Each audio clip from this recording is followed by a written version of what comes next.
মৰমৰ ছাত্ৰ-ছাত্ৰীসকল মই পণ্টা শৰ্মাই তোমালোকক মোৰ এই ভিডিঅ'টোলৈ স্বাগতম জনাইছোঁ। মই ক্লাছ 10ৰ বিজ্ঞানখন পঢ়াই আছিলোঁ। বিজ্ঞানখনৰ ইতিমধ্যে মই কেইবাটাও চেপ্টাৰ শেষ কৰিলোঁ, কিন্তু পঢ়াই আছিলোঁ মই ইয়াৰ আগৰ ভিডিঅ'টোলৈকে পঢ়াই আছিলোঁ মই মৌল পৰ্যাবৃত্ত শ্ৰেণী বিভাজন, যিটো কিতাপৰ 5 নম্বৰ চেপ্টাৰ আছিলে। সেই চেপ্টাৰটো পঢ়াইছিলোঁ, মানে কেমেষ্ট্ৰিৰো 5 নম্বৰ চেপ্টাৰ, আৰু সেইটো কেমেষ্ট্ৰিৰ লাষ্ট চেপ্টাৰ। গতিকে সেই চেপ্টাৰটো মোৰ ইতিমধ্যে মোৰ কিতাপত যিখিনি আছে সেইখিনি মোৰ পঢ়াই হৈ গ'ল। তথাপি মই ভাবিলোঁ যে আজি মই আৰু এটা ভিডিঅ' এইটো চেপ্টাৰত কৰোঁ, কাৰণ কিছুমান কথা থাকে। তোমালোকক যেনেকৈ বিদ্যুৎ ধনাত্মক মৌল আৰু ঋণাত্মক মৌল এই শব্দবোৰ দিছে, যাৰ বাবে মই ভাবিলোঁ আয়নীকৰণ শক্তি আৰু ইলেক্ট্ৰন আসক্তিটো তোমালোকক পঢ়াই দিলে তোমালোকৰ সুবিধা হ'ব। যদিও কিতাপত সেই শব্দকেইটা নাই, বিদ্যুৎ ধনাত্মক ঋণাত্মক মৌলৰ কথাখিনি যিহেতুকে আছে, গতিকে মই সেইটো পঢ়াবলৈ বুলি এই ভিডিঅ'টো কৰিলোঁ। কথা কিছুমান জানি থ'লেতো কোনো আপত্তি থাকিব নালাগে। নাহিলেও পিছত গৈ তোমালোকক সেইখিনি যদি কলেজত গৈ ছায়েন্সত পঢ়া, তেতিয়াহ'লে সেইখিনিতো কামত আহিব বা লাগিব সেইখিনি। গতিকে আৰু এইখিনি দিব লাগিছিল, কিয় বা কিতাপখনত নিদিলে নাজানো, আগৰ কিতাপবোৰত কিন্তু আছিলে সেইখিনি। গতিকে আজি মই পঢ়িম আয়নীকৰণ শক্তি আৰু ইলেক্ট্ৰন আসক্তি। আয়নীকৰণ শক্তি বুলি কওঁতে আয়নাইজেশ্যন এনাৰ্জি আৰু ইলেক্ট্ৰন এফিনিটি। আৰু যিখিনি ল'ৰা ছোৱালীয়ে ভাবিছা যে এইখিনি মই নপঢ়িলেও হয় বা কিতাপৰ দেখোন পঢ়াই শেষে হ'ল, তেতিয়াহ'লে সেইখিনি ল'ৰা ছোৱালীয়ে এইটো ভিডিঅ' স্কিপ কৰিব পাৰা।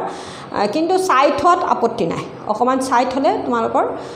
কাৰণ এই শব্দ দুটা পৰীক্ষাত আহিব বুলি মই ভবা নাই, আজিলৈকে অহা নাই, তাৰমানে কিতাপত নাই, কিন্তু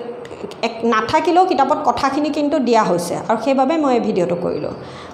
এতিয়া কথা হ'ল, আয়নীকৰণ শক্তি কওঁতে কি ক'লোঁ, আয়নাইজেশ্যন এনাৰ্জি, আৰু ইলেক্ট্ৰন আসক্তি মানে কি, ইলেক্ট্ৰন এফিনিটি। শব্দকেইটাই আমাক কৈছে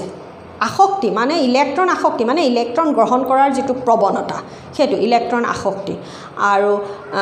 ইলেক্ট্ৰন আসক্তি হ'লে যদি পৰমাণুৱে ইলেক্ট্ৰন গ্ৰহণ কৰে, তেতিয়াহ'লে সি নিগেটিভলি চাৰ্জড হয়। তোমালোকক আগতে আয়ন যেতিয়া কথাখিনি মই আয়নৰ কথাটো কৈছিলোঁ,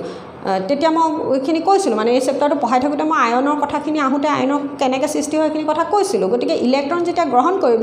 সি ঋণাত্মক আধান আয়ন এনায়ন প্ৰস্তুত কৰিব, হ'লনে? আৰু আয়নীকৰণ শক্তিৰ ইলেক্ট্ৰন এফিনিটি, যিটো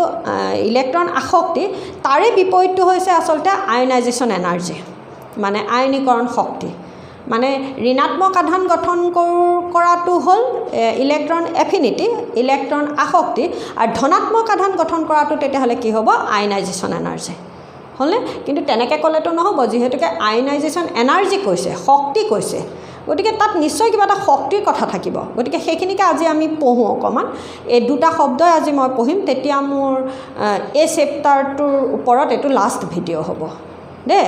গতিকে তোমালোকে অকণমান চাবা। আৰু এটা কথা, কিতাপখনত তাৰমানে এই শব্দকেইটা যিহেতুকে নাই, গতিকে কিতাপখন আজি মেলাৰ কথাটো নাহে। কিতাপখননো মেলি কি কৰিম, কিতাপত এই শব্দকেইটাটো নায়েই। কিন্তু তাতো এটা কথা, তোমালোকক মই যেতিয়া পঢ়াইছিলোঁ, পঢ়াওঁতে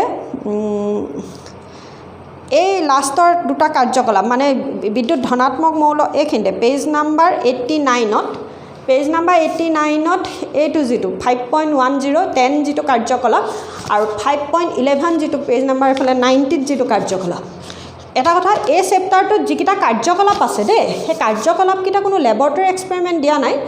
সেই কাৰ্যকলাপকেইটাই হৈছে আচলতে মেট্ৰিকত আহি থকা প্ৰশ্ন। গতিকে কাৰ্যকলাপত থকা প্ৰশ্নখিনি তোমালোকে অকণমান লিখিবলৈ যত্ন কৰিবা।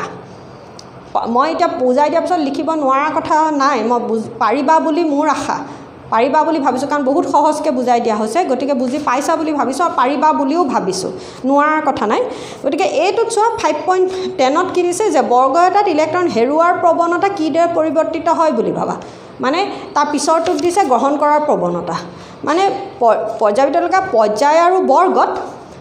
ইলেক্ট্ৰন হেৰুৱাৰ প্ৰৱণতা কেনেকৈ সলনি হয় আৰু গ্ৰহণ কৰাৰ প্ৰৱণতা কেনেকৈ সলনি হয়। একেবাৰে সহজ, পঢ়াইছিলোঁ আকৌ, ইয়াৰ আগৰ যিটো ভিডিঅ' আছিলে সেইটোত মই সেইখিনি পঢ়াইছিলোঁ তোমালোকক। হেৰুৱাৰ প্ৰৱণতা বুলি কওঁতে তাৰমানে বাওঁফালৰ পৰা সোঁফাললৈ যাওঁতে ইলেক্ট্ৰন এৰি দিয়াৰ প্ৰৱণতা লাহে লাহে লাহে লাহে কি হৈ যায়, কমি যায়। বাওঁফালৰ পৰা সোঁফাললৈ যাওঁতে ইলেক্ট্ৰন এৰি দিয়া, হেৰুৱাৰ প্ৰৱণতা লাহে লাহে কমি যায়। ওপৰৰ পৰা তললৈ কি হয়, হেৰুৱাৰ প্ৰৱণতা লাহে লাহে লাহে লাহে বাঢ়ি যায়। এইফালে যদি কমে, ওপৰৰ পৰা তললৈ বাঢ়িব। তেতিয়াহ'লে তেনেকৈ গ্ৰহণ কৰাৰ প্ৰৱণতা কি হ'ব, এইফালৰ পৰা এইফাললৈ গ্ৰহণ কৰাৰ প্ৰৱণতা বাঢ়ি যায়। আৰু ওপৰৰ পৰা তললৈ কি হ'ব গ্ৰহণ কৰাৰ প্ৰৱণতা কমি যায় যাৰ ফলত এইফালে বিদ্যুৎ ধনাত্মক ধৰ্মটো লাহে লাহে কমি যায় বিদ্যুৎ ঋণাত্মক ধৰ্ম লাহে লাহে বাঢ়ি যায় ওপৰৰ পৰা তললৈ কি হয় বিদ্যুৎ ধনাত্মক ধৰ্ম লাহে লাহে বাঢ়ি যায় বিদ্যুৎ ঋণাত্মক ধৰ্ম লাহে লাহে কমি যায় এইফালৰ পৰা এইফালে কি হয় বিদ্যুৎ ধনাত্মক ধৰ্ম কমি যায় ঋণাত্মক ধৰ্ম বাঢ়ি যায় অৰ্থাৎ বাওঁফালৰ পৰা সোঁফাললৈ যাওঁতে হেৰুৱাৰ প্ৰৱণতা কমি যায় ওপৰৰ পৰা তললৈ হেৰুৱাৰ প্ৰৱণতা বাঢ়ি যায় এইফালে যদি কম হয় এইফালে বাঢ়িবই আকৌ তেনেকৈ গ্ৰহণ কৰাৰ প্ৰৱণতা কি হ'ব এইফালৰ পৰা এইফাললৈ যাওঁতে ইলেক্ট্ৰন গ্ৰহণ কৰাৰ প্ৰৱণতা বিদ্যুৎ ঋণাত্মক ধৰ্মটো বাঢ়ি যাব আৰু ওপৰৰ পৰা তললৈ গ্ৰহণ কৰাৰ প্ৰৱণতাটো কি হ'ব কমি যাব তাৰমানে বিদ্যুৎ ঋণাত্মক ধৰ্ম কমি যাব হ'বনে এইখিনি পঢ়াই মেলি আহিলোঁ মই দেই এইখিনিতে কাৰ্যকলাপ দুটা সেইকেইটা প্ৰশ্ন মানে সেই প্ৰশ্ন দুটা লিখিবা কেনেকৈ সেইটোৰ উত্তৰ ক'লোঁ মই এতিয়া হ'লনে গতিকে কিতাপ তোমালোকক মই সামৰিলোঁ আচলতে কিতাপ শেষ হ'ল কিতাপ শেষ হ'লেও এইকেইটাই কথা কৈ ল'লোঁ মানে মই এতিয়া চোৱা আমি আজি পঢ়িম কি আয়নীকৰণ শক্তি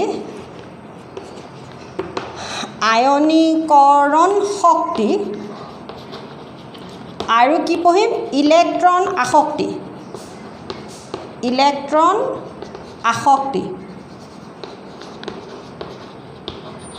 আয়নীকৰণ শক্তি মানে কি ক'লোঁ আয়নাইজেশ্যন এনাৰ্জি আৰু ইলেক্ট্ৰন আসক্তি মানে ইলেক্ট্ৰন এফিনিটি ইয়াত কি বুলি কৈছিলোঁ মই ই পজিটিভ আয়ন গঠন হ'ব আৰু ইয়াত কি হ'ব বুলি ক'লোঁ নিগেটিভ আয়ন হ'ব মানে ইলেক্ট্ৰন আসক্তিৰ জৰিয়তে পৰমাণুটো নিগেটিভলি চাৰ্জ হয় আয়নীকৰণ শক্তিৰ ফলত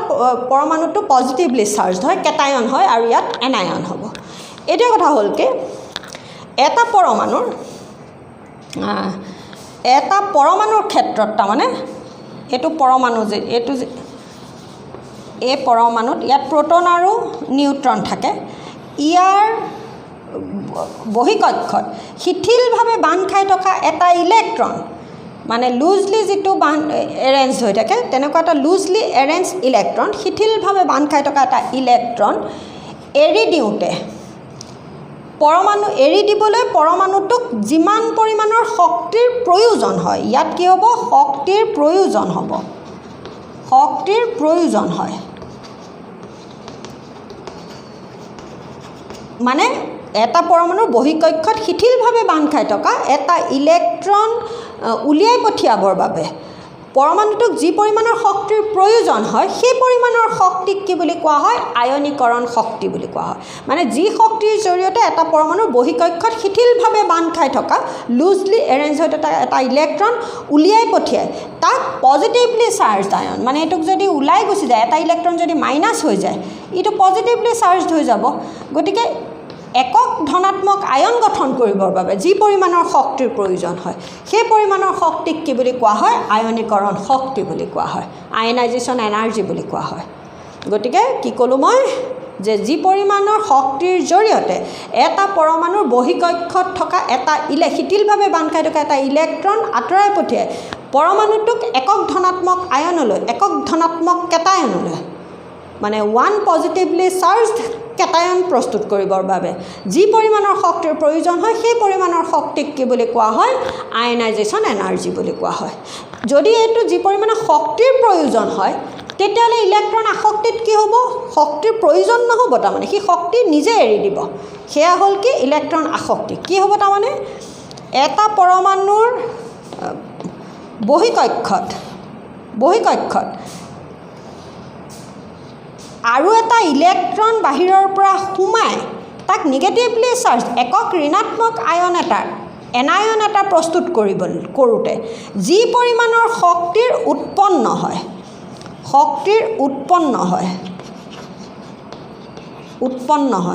ইয়াত কি কৈছোঁ শক্তিৰ প্ৰয়োজন হ'ব সেই শক্তিৰ জৰিয়তে ইলেক্ট্ৰনটোক ঠেলি উলিয়াই দিয়া হয় সেই শক্তিক আয়নীকৰণ শক্তি ইয়াত কি হ'ল আকৌ এটা পৰমাণুৰ বহিকক্ষত এটা বাহিৰৰ পৰা এটা ইলেক্ট্ৰন প্ৰৱেশ কৰোঁতে পৰমাণুটোৰ পৰা যি পৰিমাণৰ শক্তিৰ উৎপন্ন হয় সেই পৰিমাণৰ শক্তিক কি বুলি কোৱা হয় ইলেক্ট্ৰন আসক্তি বুলি কোৱা হয় ইলেক্ট্ৰন এফিনিটি বুলি কোৱা হয় আৰু তাৰমানে বহিকক্ষত এটা ইলেক্ট্ৰন প্ৰৱেশ কৰি পৰমাণুটো একক ঋণাত্মক এনায়ন গঠন কৰোঁতে যি পৰিমাণৰ শক্তিৰ উৎপন্ন হ'ব সেই পৰিমাণৰ শক্তিক কি বুলি কোৱা হয় সেই পৰিমাণৰ শক্তিক উৎপন্ন হোৱা শক্তিক তাৰমানে ইলেক্ট্ৰন এফিনিটি বুলি কোৱা হয় গতিকে ইলেক্ট্ৰন আসক্তি আৰু ইলেক্ট্ৰন আসক্তি আয়নীকৰণ শক্তি দুইটা ইটো সিটোৰ বিপৰীত তাৰমানে হ'বনে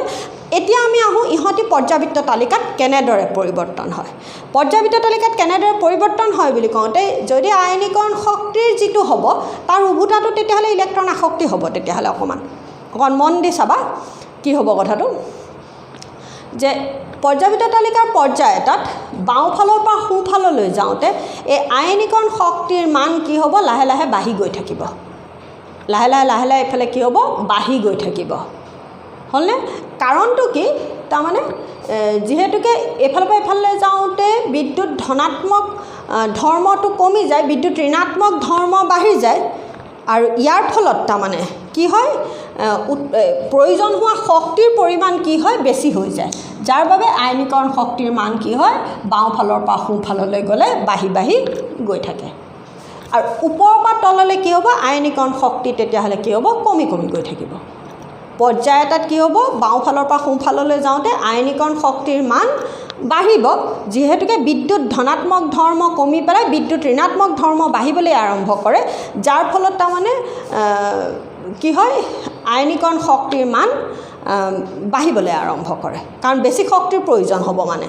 বেছি শক্তিৰ প্ৰয়োজন হৈ যায় আৰু সেইবাবে কি হয় আয়নীকৰণ শক্তিৰ মান কি হয় বাঢ়ি যায় হ'বনে আৰু ওপৰৰ পৰা তললৈ কি হয় আয়নীকৰণ শক্তিৰ মান লাহে লাহে কমিবলৈ আৰম্ভ কৰে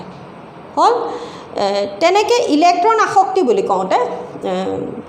আয়নীকৰণ শক্তি হৈছে কি তাৰমানে সি যেতিয়া ধনাত্মক আধান গঠন কৰোঁতে উৎপন্ন হোৱা শক্তিৰ পৰিমাণ এইফালে ধনাত্মক আধান গঠন নকৰেই নহয় গতিকে শক্তিৰ পৰিমাণ বেছি লাগে তাৰমানে কিন্তু ইলেক্ট্ৰন আসক্তি কওঁতে ইলেক্ট্ৰন আসক্তি ইলেক্ট্ৰন গ্ৰহণ কৰাৰ প্ৰৱণতা তাৰমানে ইয়াতো কি হ'ব বাওঁফালৰ পৰা সোঁফাললৈ ইলেক্ট্ৰন গ্ৰহণ কৰাৰ প্ৰৱণতা বাঢ়ি গৈ থাকিব আৰু ওপৰৰ পৰা তললৈ কি হ'ব ইলেক্ট্ৰন যিটো গ্ৰহণ কৰাৰ প্ৰৱণতা কমি গৈ থাকিব গতিকে ইলেক্ট্ৰন আসক্তিৰ মানুহ কি হ'ব এফালৰ পৰা এফালে বাঢ়িব কিন্তু ওপৰৰ পৰা তললৈ কি হ'ব কমিব হ'বনে গতিকে ইলেক্ট্ৰন আসক্তি মানে ইলেক্ট্ৰন গ্ৰহণ কৰাৰ প্ৰৱণতা আৰু তেতিয়া উৎপন্ন হোৱা শক্তিৰ পৰিমাণ কিন্তু এতিয়া তাৰমানে দুইটা কি পালোঁ তেতিয়াহ'লে এইফালৰ পৰা এইফালে যাওঁতে কি বাঢ়িব ওপৰৰ পৰা তললৈ আহোঁতে কি হ'ব কমিব হ'ব গতিকে এইখিনিকে ক'লোঁ এইখিনিকে মই এনেই থুলমূলকৈ তোমালোকক এইখিনিতে কৈ থ'লোঁ গতিকে পিছত তোমালোকে অকণমান পঢ়িবাগে ভালকৈ পঢ়িবাগে গতিকে এইখিনিতে তোমালোকক মই এই চেপ্টাৰটো ইয়াতে সামৰিছোঁ কিবা যদি থাকে তোমালোকৰ তেতিয়া তোমালোকে অকণমান চাবা চাই আৰু কিবা থাকিলে মোক তোমালোকে কমেণ্ট কৰি জনাবা তেতিয়া মই তোমালোকক সেইখিনি অকণমান বুজাই দিবলৈ যত্ন কৰিম আজিলৈ মই তোমালোকক এইখিনিতে সামৰিছোঁ তথাপি মই অকণমান কিবা এটা দেখুৱাব খুজিছোঁ তোমালোকক পৰ্যাবৃত্ত তালিকাখনত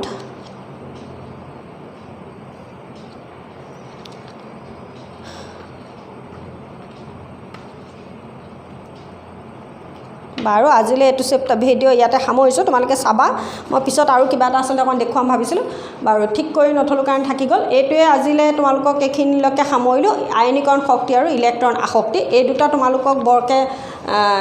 কিতাপত নাই তাৰমানে শব্দ দুটা বিদ্যুৎ ধনাত্মক মৌল ঋণাত্মক মৌললৈকে পঢ়িলে হৈ যাব কিন্তু বিদ্যুৎ ঋণাত্মক মৌল বিদ্যুৎ ধনাত্মক মৌল কাক বোলে আৰু উদাহৰণ দে বুলি ক'লেও দিব লাগিব দে বুলি নক'লেও একো যদি কোৱাও নাই প্ৰশ্নটো তেতিয়াও কিন্তু দিব লাগিব আকৌ দেই গতিকে এইখিনিকে কৈ তোমালোকক মই এই ভিডিঅ'টো ইয়াতে সামৰিছোঁ তোমালোকে যদি এই ভিডিঅ'টো চাই তোমালোকৰ ভাল লাগিলে তেতিয়াহ'লে এটা লাইক দিবা আৰু যদি কিবা বুজি নাপালা যদি ভাল নালাগিলে ভিডিঅ'টোত কিবা মোৰ ভাল এইটো ভিডিঅ' প্ৰয়োজন নাই বুলি যদি ভাবিছা তেতিয়াহ'লে ভাল নাপালে ডিছলাইক দিলেও হ'ব তেতিয়া মই গম পাম যে এইটো এনেকুৱা ধৰণৰ কথাখিনি অকণমান নপঢ়ালেও হ'ব গতিকে এই ধৰণৰ